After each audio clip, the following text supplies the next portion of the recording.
ఉత్తరాంధ్రలో నడిబొడ్డున ఉన్న భోగాపురంలో ఇంటర్నేషనల్ ఎయిర్పోర్ట్ చివరి దశకైతే వచ్చింది.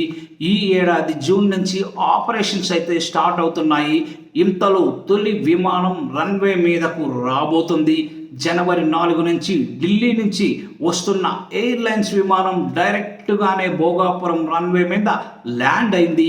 రన్వేకి సంబంధించిన రిహార్సల్ కూడా సక్సెస్ఫుల్గా పూర్తయింది. అయితే భోగాపురం ఎయిర్పోర్టులో తమ హయాంలో నిర్మాణం జరిగిందని, ఇది తమ గొప్పతనం అని కూటమి గొప్పగా చెప్పుకుంటోంది.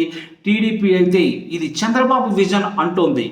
అయితే ఇక్కడ వైసీపీ విభేదిస్తుంది. సీనియర్ మంత్రి బొత్స సత్యనారాయణ ఈ ప్రాజెక్ట్ అన్నది వైఎస్ఆర్ హయాంలోనే పురుడు పోసుకున్న ఆలోచన అని చెప్పారు. జగన్ అధికారంలోకి వచ్చాక అన్ని క్లియరెన్సులు తెప్పించి ఒక కాల పరిమితి పెట్టుకొని మరీ పూర్తి చేసేందుకు తమ ప్రభుత్వం కృషి చేసిందని గుర్తు చేశారు. జగన్ స్వయంగా ముఖ్యమంత్రి హోదాలో శంకుస్థాపన చేశారని కూడా వైసీపీ చెబుతోంది. అందువల్ల వైసీపీ ప్రభుత్వానిదే ఈ క్రెడిట్ అని కూడా చెబుతుంది. దానికి ప్రతిగా టీడీపీ కూడా కౌంటర్ అయితే ఇస్తోంది. వైసీపీ మొదట ఈ ప్రాజెక్టుని వ్యతిరేకించిందని, పైగా తమ ప్రభుత్వం హయాంలోనే గతంలోనే శంకుస్థాపన చేసి శ్రీకారం చుట్టామని వాదిస్తోంది. భోగాపురం వంటి ఇంటర్నేషనల్ ప్రాజెక్ట్ చంద్రబాబు విజన్ అని టీడీపీ అంటోంది.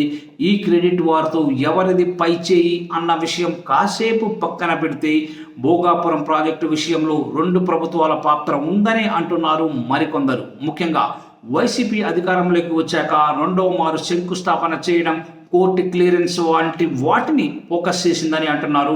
ఇక కూటమి అధికారంలోకి వచ్చాక ఆ పనులలో వేగం పెంచిందని, ఇలా ప్రజలకు సంబంధించిన కార్యక్రమాల విషయంలో రాజకీయాల కంటే ప్రభుత్వాలు నిరంతరంగా కృషి చేసే అవకాశాన్ని కొలమానంగా తీసుకోవాలని పలువురైతే చెప్తున్నారు. మొత్తానికి ఆ భోగాపురం ఇంటర్నేషనల్ ఎయిర్పోర్ట్ క్రెడిట్ ఎవరిదనేది ఎవరికి వారే గొప్పలు చెప్పుకునే పరిస్థితి కనిపిస్తోంది.